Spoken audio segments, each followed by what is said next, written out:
रुलाने वाली love story, गुस्सा, प्यार और बदला। नम आंखें लिए एक नई कंपनी के ऑफिस में शहर के सबसे बड़े बिजनेसमैन का लड़का शहर की लड़कियां मरती थी। लुक में वह किसी राजकुमार या हीरो से कम नहीं है। आज बहुत उदास एक नई कंपनी के ऑफिस में पिछले 3 घंटे से एक मुलाकात के लिए बेचैन बैठा था। हर 15 मिनट में रिसेप्शन पर बैठी लड़की से बार बार पूछ रहा था, क्या सर फ्री हुई, क्या सर फ्री हो गए।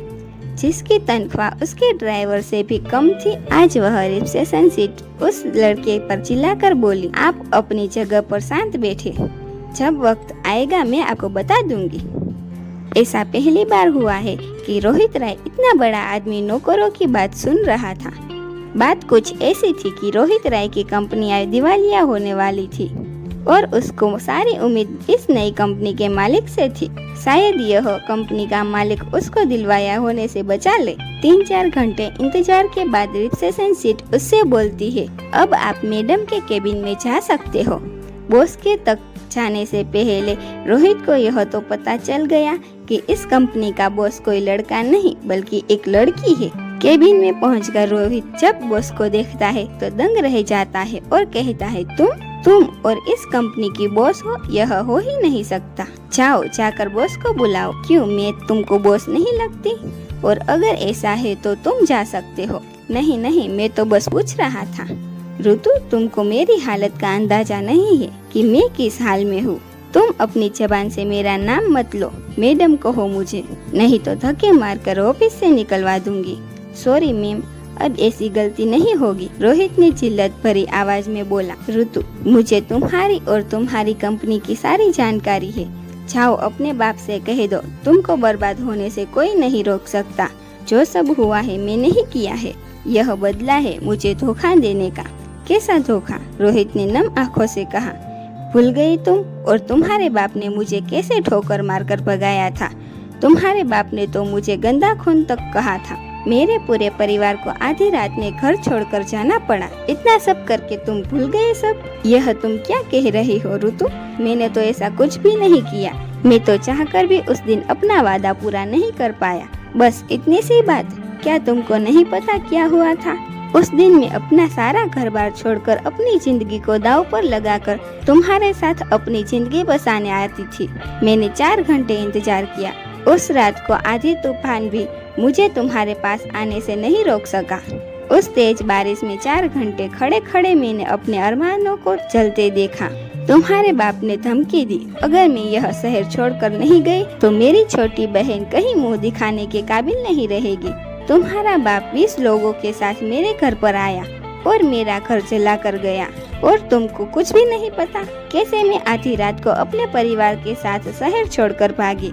कैसे मेहनत मजदूरी कर कर मैंने अपने परिवार को पाला, छोटी बहन को पढ़ाया। तुम्हें कुछ भी नहीं मालूम। तुम्हें कैसे मालूम होगा?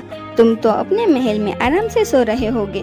तुम तो सबसे रईस बाप की औलाद, जिसको गंदी लड़की से प्यार हो गया था। यह क्या कह रही हो तुम? तुम्हारे साथ सच में ये सब हुआ है तो आज से मैं अपने बाप की शक्ल तक नहीं देखूंगा। उस रात मेरे साथ क्या हुआ क्या तुमको नहीं पता?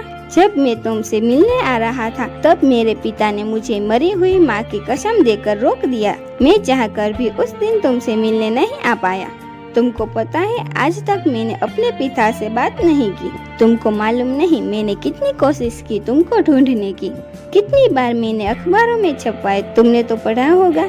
रोहित इंटरनेट से कुछ पेपर की कटिंग निकालकर ऋतु को दिखाता है। यह सब एक देखकर ऋतु के पैर तले से जमीन निकल जाती है, क्योंकि गुस्से से जिस आदमी को अपना सबसे बड़ा दुश्मन समझ रही थी और यह सोचकर उसने पिछले 10 साल गुजारे कि रोहित ने उसको धोखा दिया, आज वह गुस्सा यह सच समझ नहीं पा रहा था। दोनों एक दूसरे से लिपटकर जोर जोर से रोने लगे और दोनों अपने अतीत को याद करने लगे। दोनों की आंखों से आंसू नहीं रुक रहे थे। 10 साल पहले ऋतु रोहित के ऑफिस में काम करने के लिए आई थी। बिजनेस में बहुत होशियार एक सीधी सी लड़की, जिसको अपने मालिक के लड़के से प्यार हो जाता है। रोहित भी ऋतु से बहुत प्यार करता है।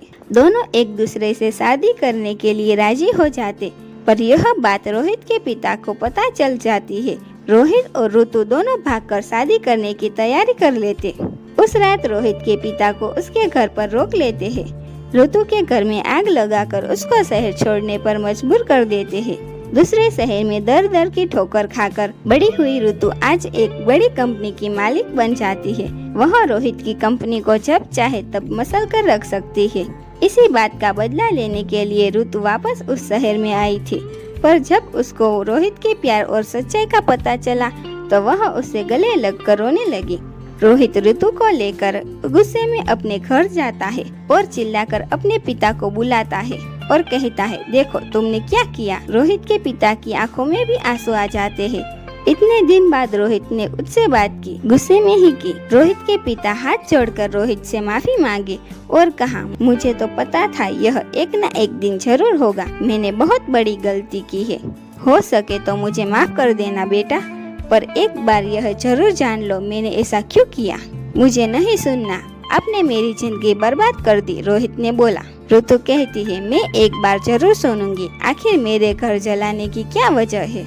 रोते हुए रोहित के पिता बोले, तुमको पता है तुम्हारी माँ और मेरी लव मैरिज थी। हम दोनों भी एक दूसरे को बहुत प्यार करते थे। मेरे पिता ने तुम्हारी माँ की और मेरी कुंडली एक बड़े पंडित को दिखवाई और उन्होंने यह भविष्यवाणी की, अगर यह शादी होगी तो तुम्हारी माँ की जान जल्दी चली जाएगी। पर हम दोनों इन सब में भरोसा नहीं था। पर तुम्हारी माँ के जाने के बाद मैं यह नहीं चाहता था कि तुम दोनों के साथ भी ऐसा हो। जब मुझे पता चला तुम और ऋतु एक दूसरे को प्यार करते हो तो मैं तुम दोनों की कुंडली उसी पंडित को दिखाई और उसने तुम दोनों के बारे में वही बात कही। जिस दुख से मैं जी रहा हूँ वही तुम लोगों को न मिले, इसीलिए मैंने यह सब किया। पर क्या तुमको पता है ऋतु की कंपनी इतनी बड़ी कैसी हो गई? वह अज्ञात डोनर कौन है जिसकी तुम्हारी कंपनी में इतना सारा पैसा लगाया? वह मैं हूँ। क्या आप? ऋतु के पैरों तले से जमीन निकल गई। हाँ, मैं अपनी गलती का भुगतान जैसे मैं कर सकता था मैंने किया। फिर मैं तुम दोनों से हाथ जोड़कर माफी मांगता हूँ। तीनों एक दूसरे से लिपट कर रोने लगे। आज सबकी जिंदगी से सारे गुस्से और गलतफहमी का बोझ उतर गया। ऋतु और रोहित ने कुंडली निदान करवाकर शादी कर ली और सब खुशी खुशी रहने लगे। हेलो दोस्तों, अगर आपने अभी तक मेरे चैनल को सब्सक्राइब नहीं किया तो जल्दी से जाके सब्सक्राइब कीजिए, लाइक करें, शेयर करें और कमेंट करें। Thank you.